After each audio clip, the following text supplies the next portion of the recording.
Hello everyone, welcome to the answer world. आप सभी को पहले तो हैप्पी रिपब्लिक डे। और आपकी पढ़ाई होप की अच्छी चल रही होगी, मज़े से पढ़ रहे होंगे, अपनी तैयारी अच्छी कर रहे होंगे। तो मैंने आपको बोला था कि हम पीवाईक्यू भी अपना स्टार्ट करेंगे, तो मैंने सोचा आज शुरू कर दिया जाए।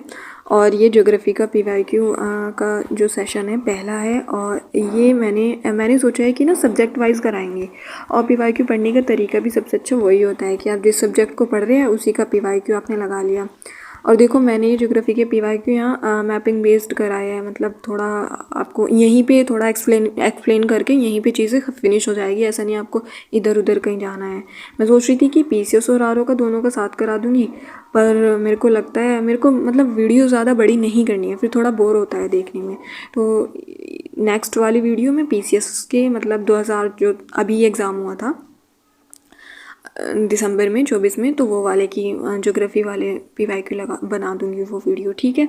तो चलो हम अब अपना ये वाले देखते हैं। इसमें पहला क्वेश्चन क्या दे रखा है, असर्शन और रीजनिंग वाला दे रखा है।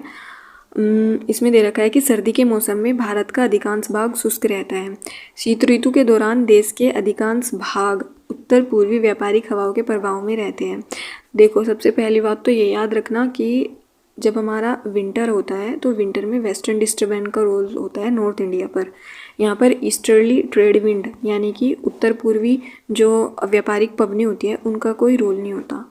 थोड़ा बहुत फ़र्क पड़ता है। देखो, हम ऐसे भी नहीं कह सकते कि बिल्कुल ही नहीं होता, तो ऐसा नहीं है, ठीक है। थोड़ा बहुत फ़र्क पड़ता है। तो इसका आंसर क्या हो जाएगा, कथन सही है, यानी कि हमारा ये वाला सही है और कारण हमारा गलत है, ठीक है, क्योंकि हमारा वेस्टर्न डिस्टर्बेंस यहाँ पे मोस्ट प्रिविलेंट होता है। अब नेक्स्ट क्वेश्चन, इसमें कथन दे रखा है कि हिमालय की उत्तरी ढलानों पर दक्षिण ढलानों की तुलना में अधिक घना वनस्पति है। देखो इन्होंने क्या बोला है स्टेटमेंट में, जैसे कि ये हमारा नॉर्थ साइड हो गया हिमालय का, और ये थोड़ा ये नीचे आएंगे तो ये साउथ होगा, इसके अकॉर्डिंग साउथ होगा।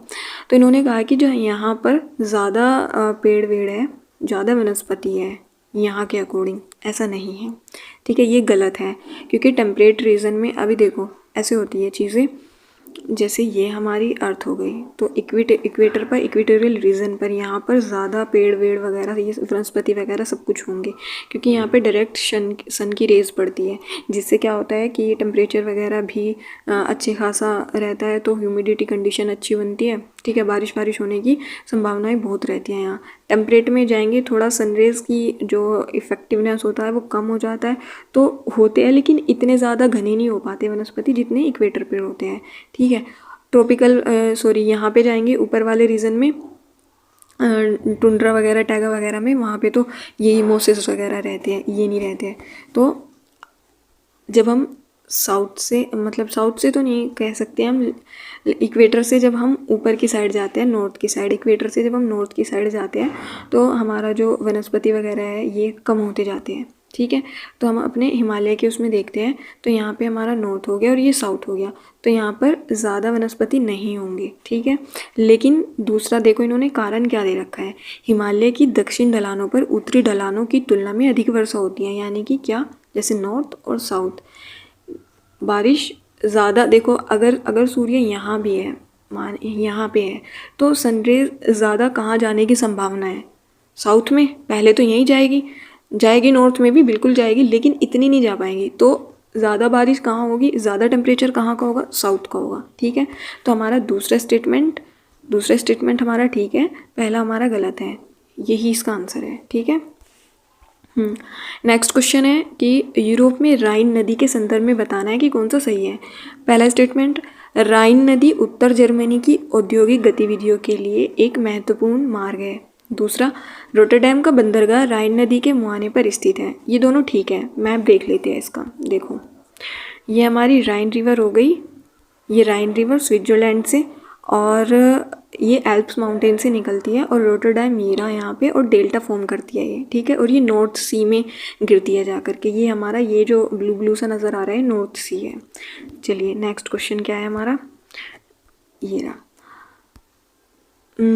कथन दे रखा है सर्सन रीजनिंग वाले से कि विषुवत बायोम सबसे घना और सर्वाधिक जीवभार वाला वन बायोम है, और कारण विषुवत वन क्षेत्र में वर्ष भर उच्च वर्षा और उच्च तापमान होती है। देखो ये कहना क्या चाह रहे हैं, इक्वेटोरियल रीजन वाला ये बात कर रहे हैं, जहाँ ये वाला बायोम जो है। जब हम आगे की चीज़ें पढ़ेंगे ना, वेजिटेशन में से थोड़ा इन्वायरमेंट का भी पार्ट हो जाता है बायोम वगैरह से रिलेटेड, लेकिन ये ज्योग्राफी का भी पार्ट है। ये कंसेप्ट दोनों जगह से बिल्ड होते हैं। जब यहाँ सन रेज जाएगी, अभी मैंने आपको बताया है, तो टेम्परेचर वगैरह, ह्यूमिडिटी, अच्छी खासी बारिश होने की वजह से यहाँ पर ज़्यादा वन भी होंगे, वनस्पति भी होंगे, जीव भार यानी कि बहुत सारे, कोई भी चीज़ है, जैसे पेड़ ही है, इतने सारे हो गए तो इनका भार तो अपने आप ही ज़्यादा हो गया ना। तो ये वाला कथन हमारा सही हो जाएगा। ठीक है। कथन, कारण विषुवत वन क्षेत्र में उच्च वर्षा होती है, बिल्कुल ठीक है। उच्च तापमान होता है, बिल्कुल ठीक है, क्योंकि सनरेज हमारी बहुत, सनलाइट हमारी बहुत प्रेजेंट होती है इक्वेटर पर। ठीक है, तो ये इसकी व्याख्या करता है। ये हो गया हमारा क्वेश्चन। नेक्स्ट क्वेश्चन चलते हैं। ये है भारत में, कथन है ये भी, भारत में लवणीय मिट्टी फसलों की खेत के लिए उपयुक्त नहीं है। लवणीय मिट्टी में नमक की मात्रा अधिक होती है, जिसका मुख्य कारण शुष्क जलवायु और ख़राब जल निकासी है। तो ये इसका एक्सप्लेनेशन ठीक कर रहा है, रीज़न जो है ये ठीक है असर्सन का। ठीक है, क्यों? क्योंकि सलाइन जो सोयल होती है वो एग्रीकल्चर के लिए अच्छी नहीं मानी जाती है। ठीक है, ये याद रखना आप। नेक्स्ट क्वेश्चन क्या दे रखा है, भारत में रबी फसलों की खेती मुख्य रूप से पंजाब और हरियाणा जैसे उत्तर पश्चिमी राज्यों में की जाती है। ठीक है। दूसरा क्वेश्चन क्या दे रखा है, इन राज्यों में रबी फसलों की सफलता सर्दियों के दौरान पश्चिम उष्णकटिबंधीय चक्रवातों के कारण होने वाली बारिश पर निर्भर करती है। इसका आंसर क्या दे रखा है, कथन सत्य है, कारण हमारा असत्य है। चलिए नेक्स्ट क्वेश्चन क्या है, रूस में कुजवास क्षेत्र जो है उसके संदर्भ में बता रहा है कि कौन सा कथन सही है। पहला स्टेटमेंट क्या है कि यह क्षेत्र कोयला और लौह अयस्क से समृद्ध है। नोवोसिबिर्स्क, हाँ नोवोसिबिर्स्क, हाँ जो भी है देख लेना आप, इस क्षेत्र का महत्वपूर्ण औद्योगिक केंद्र है। ठीक है, ये दोनों ही सही है। ठीक है, अब इनका मैप देख लेते हैं, लोकेशन कहाँ पर है ये। देखो ये जो कुजबास है ना, कुजबास जो रीज़न बताया इन्होंने, ये बेसिन है यहाँ पे।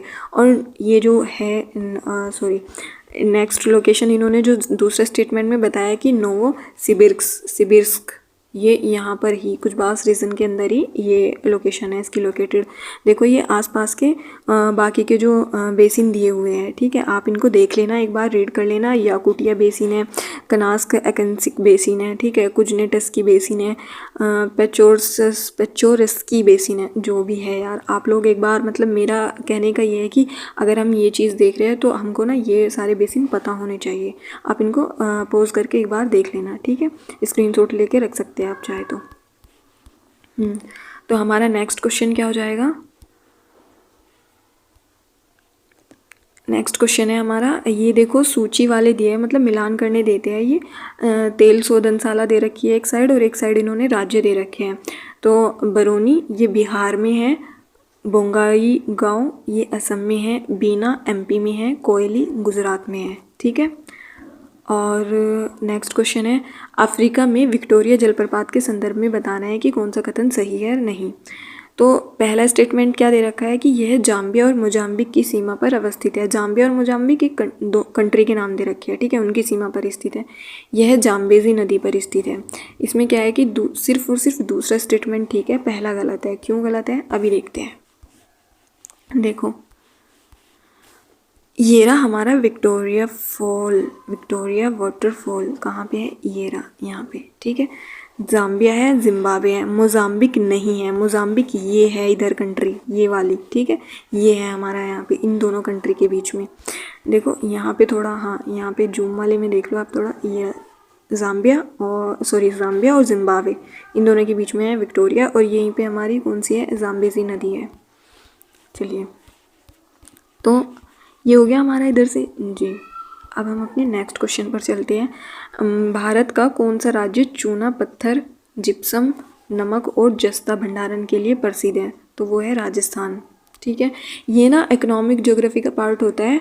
आप परेशान नहीं होना, जब हम रोक वगैरह करेंगे या फिर मैं इनकी ना अलग से वीडियो बना देंगे। जैसे कुछ क्वेश्चन ऐसे थे जब मैं PYQ देख रही थी कि एग्रीकल्चर से और प्लस इकोनॉमी से भी रिलेटेड थे, लेकिन उनमें कंसेप्ट हमारे ज्योग्राफी के भी आ रहे थे। तो मैंने सोचा कि ना इनको एग्रीकल्चर वाले में करा देंगे, जब इकोनॉमी वाले PYQ होंगे उनमें करा देंगे तो ज़्यादा दिक्कत नहीं होगी। ठीक है, PYQ सारे ही कवर होंगे वैसे तो। ओके, अब हम देखते हैं अपना गाज़ा। नेक्स्ट क्वेश्चन है ये, गाज़ा पट्टी के संदर्भ में बताना है कौन सा कथन सही है। पहला स्टेटमेंट दे रखा है इसकी सीमा मिस्र से लगती है, दूसरा दे रखा है इसकी सीमा इजराइल से लगती है। दोनों ही सही है। चलो देखते हैं, थोड़ा सा मैप देख लेते हैं इसका। ये रही हमारी गाज़ा पट्टी। देखो इजिप्ट ये रहा यहाँ पे, ये हमारा इजिप्ट हो गया, ये हमारा इधर इज़राइल हो गया। ठीक है, ये रही यहाँ पे पूरी की पूरी गाज़ा पट्टी है। ठीक है जी, तो इसकी सीमा इज़राइल से भी लग रही है इधर से, और नीचे से इजिप्ट से भी लग रही है। हो गया। अब हमारा नेक्स्ट क्वेश्चन क्या है कि कैपिटल पूछ रखी है और कंट्री पूछ रखी है। कंपाला युगांडा हो गया, किगाली रवांडा, किंशासा कोंगो लोकतांत्रिक गणराज्य, खार्तूम सूडान। ये सारे के सारे अफ्रीकन कॉन्टिनेंट की कंट्री है। ठीक है, जब हम वर्ल्ड मैपिंग करेंगे ना तो हम उनमें ये सारी के सारे कवर करा देंगे। देखो ये जो क्वेश्चन है ना ये बहुत बार रिपीट होता है, बहुत बार रिपीट होता है ये कि इसमें पूछते हैं पश्चिम घाट के दर्रे उत्तर से नॉर्थ से साउथ लगा दो। ठीक है, कभी आगे चल के पूछ दिया साउथ से नॉर्थ लगा दो जी अब। ठीक है, तो हम देख लेते हैं। पहले थाल घाट आता है, फिर भोर घाट आता है, फिर पाल घाट आता है। थाल घाट महाराष्ट्र में जो सह्याद्री रेंज होती है ना, मतलब जो हमारा वेस्टर्न घाट है उनको सह्याद्री रेंज भी बोलते हैं, वहाँ पे है। और ये मुंबई, नागपुर और कोलकाता को कनेक्ट करता है। भोर घाट हमारा किस किस को कनेक्ट करता है, ये करता है पुणे, बेलगाव और चेन्नई को।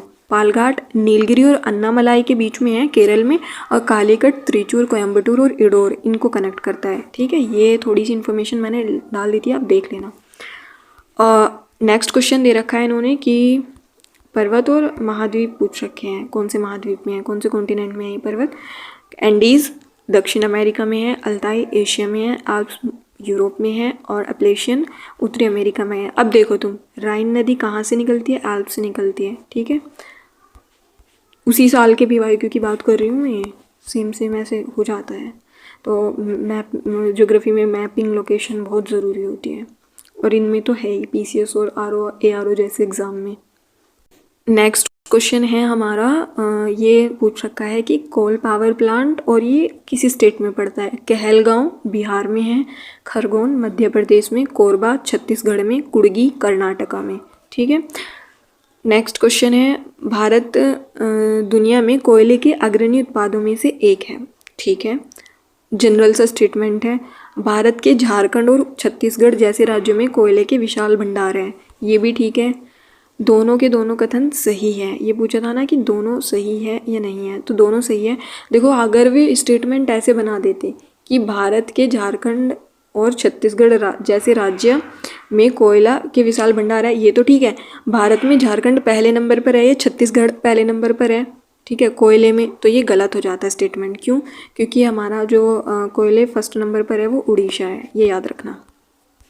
फिर झारखंड वगैरह आते हैं, झारखंड और छत्तीसगढ़ आता है।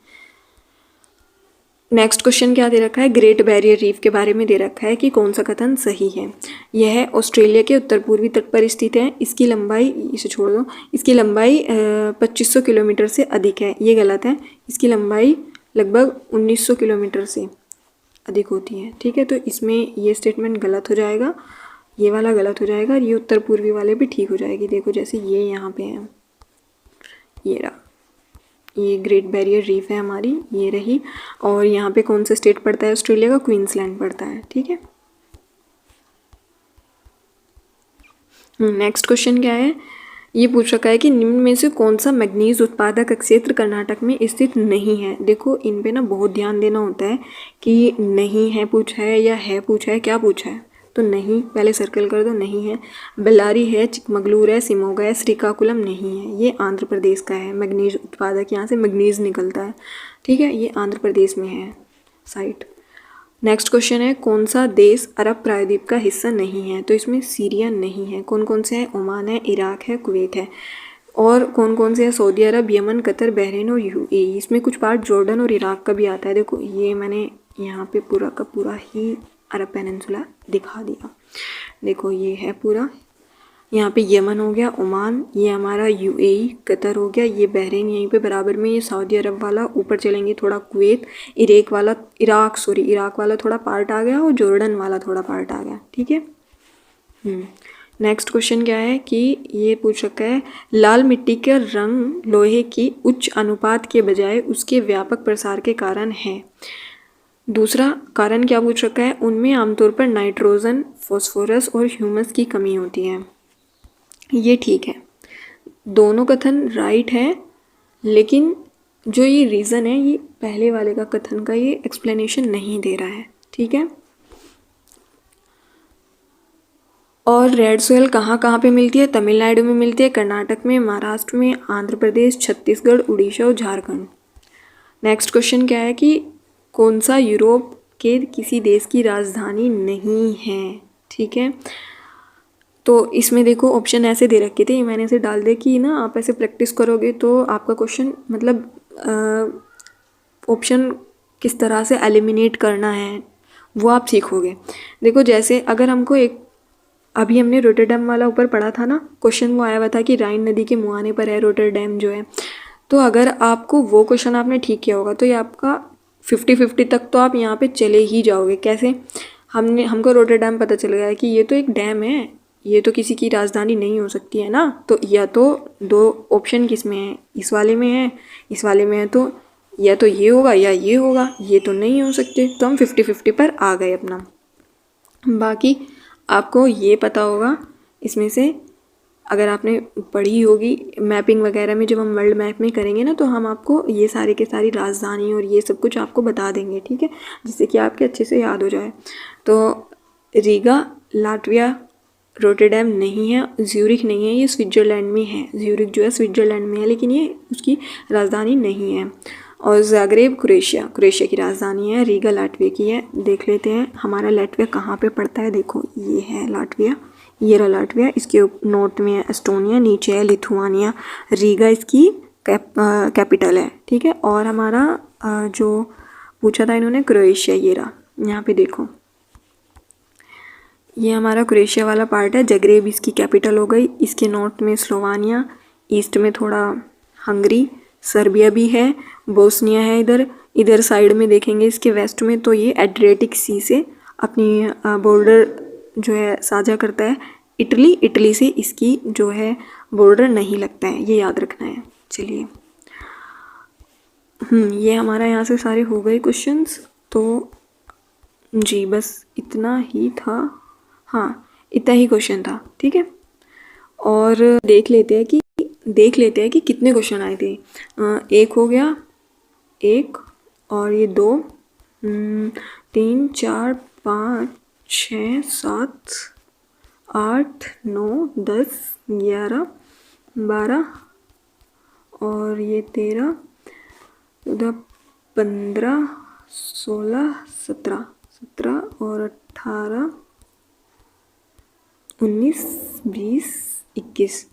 अब आप देख सकते हैं कि 21 क्वेश्चन आए हुए हैं। कितना ज़्यादा इम्पोर्टेंस है ज्योग्राफी का इस एग्ज़ाम के अंदर। 140 क्वेश्चन आते हैं प्री के अंदर, उसमें से 21 क्वेश्चन तो यहीं से आए हुए हैं, और इतने ज़्यादा हार्ड नहीं है। देखो ये क्वेश्चन रीज़नेबल है, करने लायक है। अगर आप अच्छे से पढ़ोगे, प्रैक्टिस करोगे, PYQ देखोगे तो हम करेंगे। और आपको पता है देखो रिपीट भी होते हैं PYQ। देखो जैसे ये वाला क्वेश्चन है ना, ये राइन वाला, ये वाला पता नहीं, मुझे तो लगता है कि ना आयोग वालों को इससे रोटरडैम से राइन से इश्क ही हो गया। देखो रोटरडैम अभी हमने पीछे देखा था तो वहाँ पे भी पूछा हुआ था, वो कैपिटल के उसमें आ गया था। ठीक है, और एल्प्स माउंटेन बताया था मैंने आपको। और ना 1 साल का और PYQ है, मैं आपको बता दूंगी, वहाँ पे भी आया हुआ है सेम यही क्वेश्चन है, सेम यही क्वेश्चन। ठीक है, और बाकी आप अच्छे से पढ़िए। और मैं इसके बाद UP PCS वाली ज्योग्राफी की भी वीडियो अपलोड कर दूंगी, आप उसको भी देख लेना, जिससे कि आपको पता चलता रहे। क्योंकि ना UP PCS और RO ARO दोनों ना सेम से रहते हैं, कि इनका मतलब सिलेबस वगैरह सब कुछ सेम है, और लेवल भी थोड़ा सेम ही रहता है, इतना ज़्यादा डिफरेंस नहीं रहता है। तो हमको दोनों मर्ज करके अगर पढ़ेंगे तो हमको पता रहेगा। ठीक है, बाकी आप बताना कि आपको वीडियो कैसी लगी और ये एक्सप्लेनेशन कैसी लगी, ये आपके लिए हेल्पफुल थी या नहीं, और कमेंट सेक्शन में बताना। और आपको अच्छी लगी हो तो शेयर करना, प्लीज़ लाइक भी करना। ठीक है, और सब चैनल को सब्सक्राइब कर देना, कि जिससे कि हम कोई भी वीडियो डालें तो आपके पास में नोटिफिकेशन आ जाए। ठीक है, बाय बाय। और अच्छे से पढ़िए, बहुत ही दिल लगा के पढ़िए, इस बार आपका सिलेक्शन हो जाएगा। ठीक है, खुश रहिए।